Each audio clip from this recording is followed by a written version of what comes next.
A coach is out in the ETSU head men's basketball coaching search. The college president tends to be patronizing, and I'm going to tell you about one guy out there that ETSU should be considering to be their coach if they're not going to give it to Jason Shea, which they should. Hi, everybody. I'm Marky Bilson. The news that just broke about 10 minutes ago, Chris Jans, according to Jeff Goodman of Stadium.com, has taken himself out of the running to be considered for ETSU's head men's basketball coach.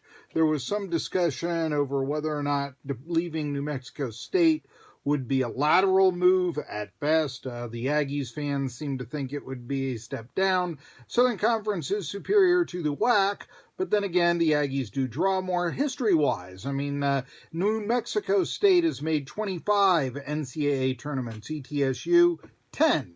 So, there was some talk also that Jans didn't like driving to El Paso every time he had to go to the airport.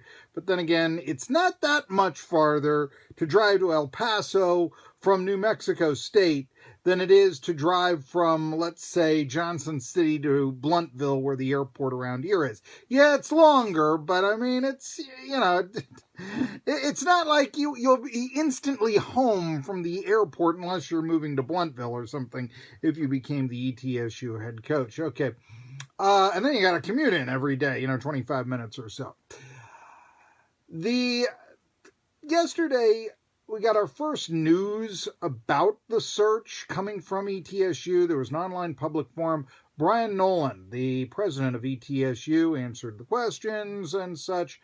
And this is something that I find distressing because I think he was rather patronizing to the ETSU fan base. I think the ETSU fan base brings it on themselves. How many times have you heard this? I have complete faith in the ETSU administration of bringing in the right coach. Well, that's all well and good. It's not like I think that Richard Sander and Brian Noland and Scott Carter stink. That's not the point here, but they're not Jesus. I mean, when you go down that road, it makes you out to almost be a hypocrite if you start, say, criticizing strategic decisions in the future of whatever coach they decide to hire. Well, I had complete faith, so certainly it is, a good thing that they're playing a zone defense against a team that lit them up for 9 3-pointers in the first half. By the way, that once happened to ETSU in an ASUN title game, exactly against Belmont.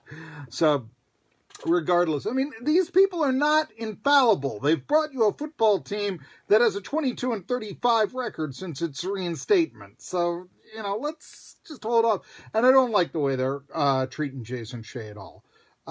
Make Jason Shea the head coach already. I really believe, especially with Jan's out, if you're going to go any other way, except one, possibly. Well, here we go. Here's what I didn't like about Brian Noland. He tells people, be patient. Okay, cliche and all this. Don't believe the rumor mills. Don't believe what you read on Twitter. I'm not the only one having a field day with that statement. It sounds exactly like what David Mullins said 17 years ago to Kelly Hodge, who's a sports writer covering the Bucs for the Johnson City Press. And this was when Ed DeChillis had left for Penn State.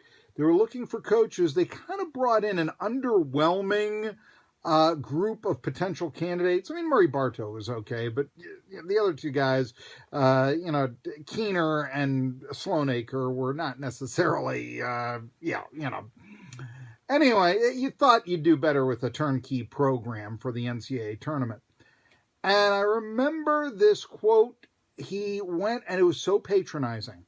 He told Kelly Hodge that he was looking for the best coach available rather than fueling the rumor mill. And that best coach available within 2 years had ETSU from a turnkey NCAA tournament team that he inherited to the very next year, 7-19 against Division I competition.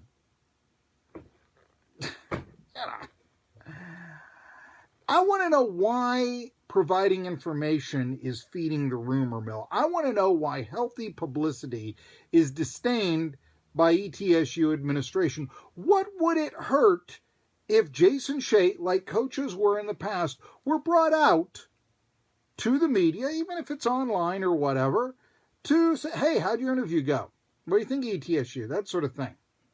What's wrong with that? Something else I thought was patronizing. And it's so ETSU, though. It is absolutely so ETSU. Brian Noland was saying ETSU was ranked number 26 last year. It's the top 25 poll. How can there be a number 26? I mean, what he's talking about is ETSU got the most others receiving votes and all that. That's fine. That isn't number 26. There are only 25 rankings. Who ever heard of a school bragging on not making the top 25? What is this about? We're the best looking girl who didn't make an invitation to the party. Didn't get an invitation to the party. Excuse me, I'll be grammatically correct. It's ridiculous. And it actually sounds, if you want to know, like the David Mullins era again. Remember, Mullins used to be a tennis coach.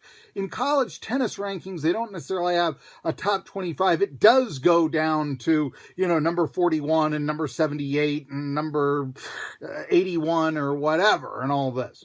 The other thing is Nolan joked about, I haven't gotten a call from Michael Jordan. And here's where us old pros know, Brian, because believe it or not, Michael Jordan once did call ETSU up and recommend a coach. 1996, Buzz Peterson. Peterson and Jordan used to be roommates at North Carolina. Oh, yeah. And, by the way, Peterson was made available to the media to be interviewed after, just... Now, I will tell you this, Nolan, in his defense, did say the university's on finals, this is where their attention is, and you know what?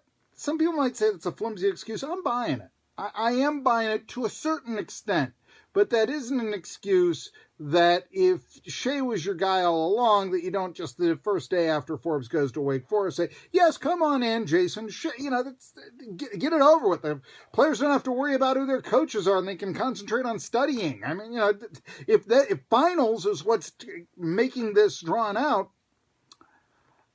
Nolan did not offer any suggestion on why Shea wasn't hired immediately. He didn't mention a timetable for a hire, just said, be patient, whatever that means.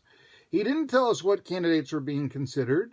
He didn't tell us why other candidates were being considered other than Shea. But he did have this nugget. Let's quote, I have been in close conversation with our board of trustees, and when I'm comfortable with the position I find myself in, I will make my decision. I will make my decision. Now, I realize that any hire, ultimately, college presidents got to sign off on it. You want to hire a guy to mow the lawns on the campus. If the president doesn't like him, he's probably gone, right? But still, he's not saying the AD is making the decision. He's not saying Richard Sanders is making the decision. He's saying he's making the decision. I wonder if that's why it's taken so long for Jason Shea.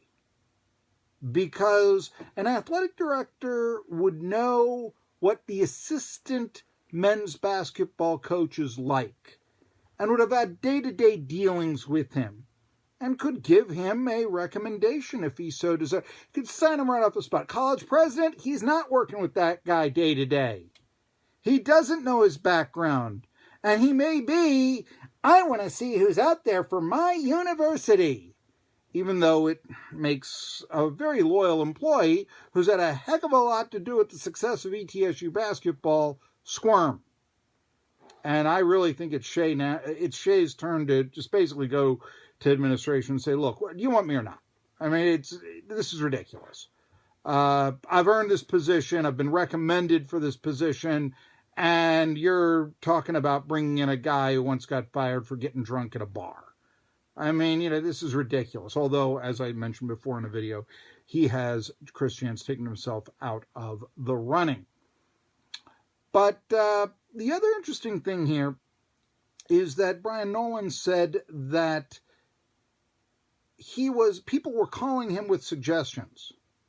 He was not reaching out to the contacts that he has, but rather people were contacting him Now, whether that's Chris Forbes privately saying, hey, you ought to check out my old buddy Jan's there, or what, I don't know. But all I know is that the longer this goes on without Jason Shea being named head coach, the weaker he looks. You can talk about the need to talk to analytics experts or minority candidates or whatever, but here's the analogy of the day. The longer Shea isn't hired, the more he looks like Johnny Noah to Jennifer Lopez. Noah was Lopez's first husband. Then Lopez made it big, recorded her first album, and Noah was out the door. He was running her restaurant for a period of time, and J-Lo fired him from that, and all that. But no, it's always been, it's like he was a waiter and all that, and then, J-Lo became a celebrity, and, I can't be married to you. Well, here we go, loyal assistant, now ETSU, might be a destination job for some. Oh, wait, I have to see who else is out there. Folks, if you're a senior in high school, you've been dating a girl for 5 years, you don't let her consider other suitors to take her to the prom. You make an ultimatum. And it's like, what. And that's where I think we're at right now with Jason Shea and the ETSU head coaching position. But the bottom line is this. Fans, media. I'm appalled by media saying, I have complete faith in, the ETSU brass making a decision. Your job as media is to have some healthy skepticism. And frankly, instead of giving ETSU complete faith, there's a lot of room for healthy skepticism. And if you don't have it, they're going to keep patronizing you. Now, I'm going to come back. I'm going to tell you about a candidate that I think ETSU should be looking at for their head coaching position, if it's not going to be Jason Shea. I'm going to tell you that next. But if you like this commentary, if you like people that are willing to tell it like it is and not afraid and all of that stuff, here's what I want you to do. Subscribe to my YouTube channel. Hit the bell. I'm putting up new content every day. I'm making, stuff with this coaching search every day. We're the one place. There's been one article in the Johnson City Press about this. They're not even reporting that Shea had an interview. We're the place. And I'm the guy, actually, in all this. And I have been able to confirm a couple of candidates have received some interest from ETSU, et cetera, et cetera. The assistant coaches, Nichols and Justice, from Florida and Kentucky, respectively. In fact, if we read Twitter, Justice's candidacy has now gone up a peg since Jans has taken himself out. But I do ask you, follow me on YouTube, and I'm going to be right back telling you who ETSU should be looking at if they don't hire Jason Shea, which really they ought to. I'm Marky Bilson.